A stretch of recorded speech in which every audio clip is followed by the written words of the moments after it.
Hemos visto 4 profecías durante esta semana. Profecías cumplidas en el Antiguo Testamento por nuestro Señor Jesucristo. Hemos visto que sería de la descendencia de Adán y Eva y acabaría con el pecado. Hemos visto que su nacimiento sería en Belén, que sería hijo de una virgen y sería el Cordero de Dios, y cada una de ellas y muchas otras más se cumplieron. Hoy veamos una profecía más. Resucitaría. Resucitaría. ¿Quién dijo esa profecía? ¿Cuándo dijo esa profecía? ¿Dónde se registra esa profecía? Salmos, capítulo 16, versículo 10, podemos encontrar esta profecía. Porque no dejarás mi alma en el Seol, ni permitirás que tu santo vea corrupción. Porque no dejarás mi alma en el Seol. El gran rey David dijo esta profecía. Así es un hombre conforme al corazón de Dios. David describió otro beneficio de la decisión de su vida de poner al Señor siempre antes que Él. Hay un beneficio. Cuando usted pone al Señor primero en su vida, hay un gran beneficio y David lo encontró. David realmente lo profetizó. Era la confianza en el cuidado y bendición de Dios más allá de la vida. David tenía una esperanza fija, una confianza y seguridad total, no meramente un simple deseo, de que Dios no dejaría su alma en la tumba, en el Seol, sino que su vida continuaría en la presencia de Dios. En otras palabras, David proféticamente declara que su santo, nuestro Señor Jesús, será resucitado de entre los muertos físicamente sin corrupción. Este enunciado es una maravillosa declaración de confianza de algún tipo de resurrección. Claro que sí. Y no solo un tipo de resurrección, sino un tipo de vida del más allá. Sin embargo, los salmos contienen tanto enunciados que declaran tal confianza y otras tantas palabras de duda del más allá, tales como el Salmo capítulo 6, versículo 5 y el 88, 11. Este entendimiento borroso de la vida en el más allá, en el Antiguo Testamento, no sorprende al lector en el Nuevo Testamento. ¿Sabe por qué? Porque sabemos que nuestro Señor Jesucristo sacó a la luz la vida y la inmortalidad, segunda de Timoteo capítulo 1, versículo 10, pero que ahora ha sido manifestada por la aparición de nuestro Señor, de nuestro Salvador Jesucristo, el cual quitó la muerte y sacó a la luz la vida y la inmortalidad por el Evangelio. Proféticamente dijo David: no dejarás mi alma en el Seol, ni permitirás que tu santo vea corrupción, ni permitirás que tu santo vea corrupción. De manera maravillosa y quizás sin saberlo, David habló más allá de sí mismo.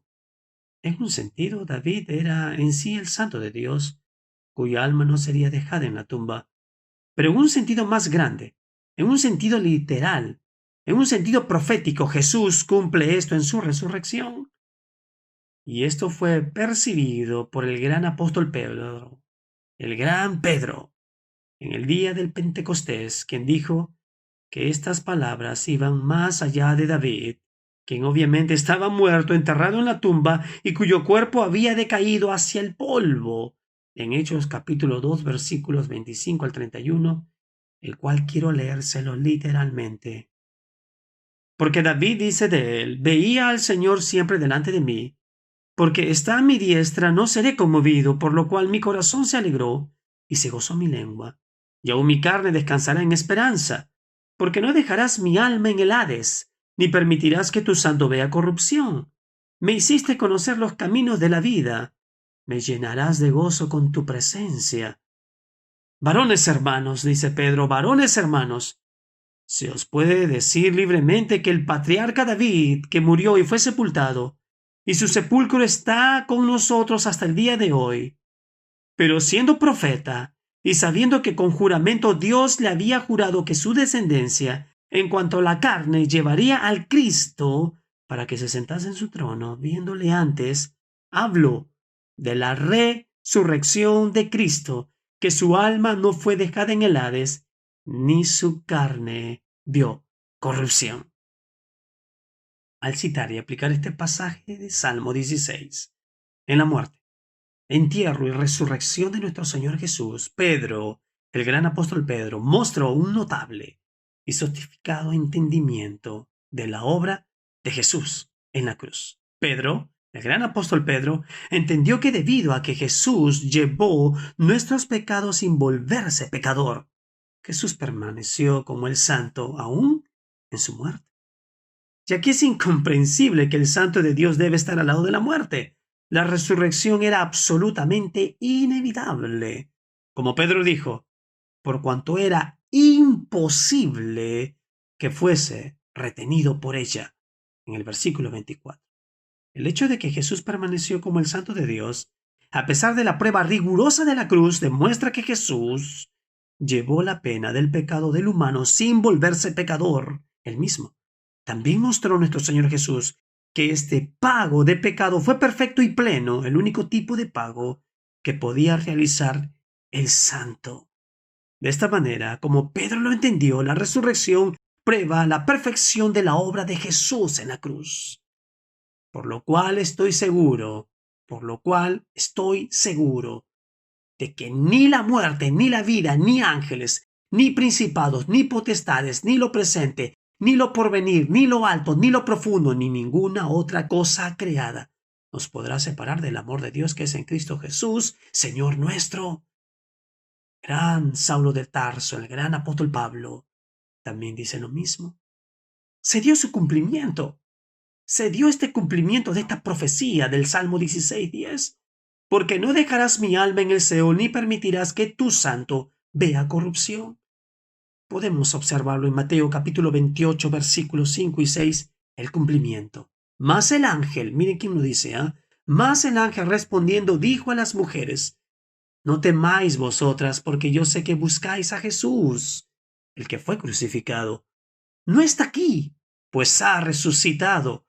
Como dijo, venid, ved el lugar donde fue puesto el Señor. Esta expresión de fe es posible porque Cristo conquistó a la muerte. Y como también afirmó el gran apóstol Pablo en 1 Corintios capítulo 15 versículo 23, pero cada uno en su debido orden, Cristo, las primicias, luego los que son de Cristo en su venida. Escuche bien, Cristo resucitó en primer lugar como primicias, es decir, como el primer fruto de la cosecha, y después, en el momento en que Cristo vuelva, resucitará a aquellos que le pertenecen. Por ello, el apóstol dejó a los creyentes las palabras de consuelo, hermosas palabras registradas en su primera carta a los tesalonicenses, en el capítulo 4, en los versículos del 16 al 18, que dice así, quiero que lo lea usted conmigo. Porque el Señor mismo con voz de mando, con voz de arcángel y con trompeta de Dios descenderá del cielo, y los muertos en Cristo resucitarán primero. Luego nosotros los que vivimos, los que hayamos quedado, seremos arrebatados juntamente con ellos en las nubes para recibir al Señor en el aire. Y así estaremos siempre con el Señor. Por tanto, alentaos los unos a los otros con estas palabras. Qué hermosas palabras de esperanza. Le hago una pregunta a usted. ¿Tiene usted esta esperanza? Le quiero hacer otra pregunta a usted. ¿Está seguro de que esa será su experiencia? Que usted será arrebatado juntamente con ellos, con los que hayan quedado, con los que viven, con los que creyeron en Jesús como el Señor y el Salvador de su vida. Usted, que cree que Jesús resucitó, que se cumple su palabra conforme a sus tiempos proféticos. ¿Tiene usted esta esperanza? ¿Está seguro usted de esa experiencia? Si es así, sin duda experimentará un gran consuelo y una gran paz. Pero si usted no tiene la seguridad de que esta será su experiencia, de ser arrebatado, de que usted escuchará la voz de Dios, porque usted entendió que Él resucitó y se cumplió su profecía, si no es esa experiencia usted, entonces yo le animo, conforme a la palabra del Señor, que dice que solamente usted debe poner su confianza en Él, en el Señor Jesucristo como su Salvador, pero también le animo que ponga su fe, su esperanza, y lo reciba en su corazón, como su Señor. Déjeme decirle que Él no está en un pesebre. Déjeme decirle que Él no es un niño. Déjeme decirle que Él ha resucitado. Ha resucitado. El que fue crucificado ha resucitado. Y Él vendrá, volverá por segunda vez, porque el Señor mismo, con voz de mando, con voz de arcángel y con trompeta de Dios, descenderá del cielo, y los muertos en Cristo resucitarán primero. ¿Tiene usted esa confianza? ¿Tiene usted esa seguridad?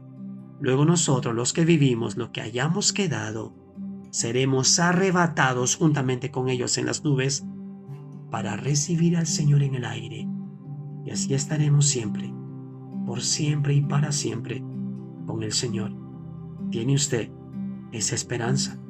¿Está seguro usted que será su experiencia?